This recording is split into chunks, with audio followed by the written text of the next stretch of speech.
With full visibility of your assembly line on one screen, easily forecast how many units can be assembled, saving you time and increasing transparency of your production process. Once you have your multi-level bill of assemblies in place, which essentially means a final product which contains an ingredient that also has a bill of material, you can start your assembly.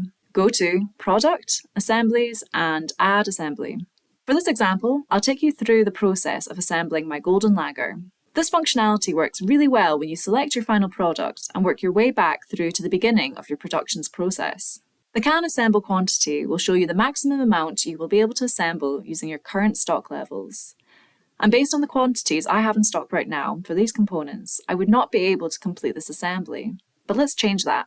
We'll call this assembly our parent assembly, and from here we can ensure we have stock on hand for all the necessary components for the final product by creating new assemblies that will cover all the production steps for my golden lager.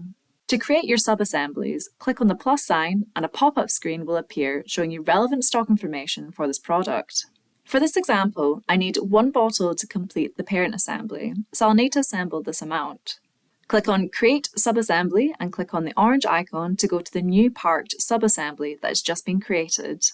I need to make sure I have enough brewed beer to produce my golden lager, so once again, click on the plus sign to get brewing.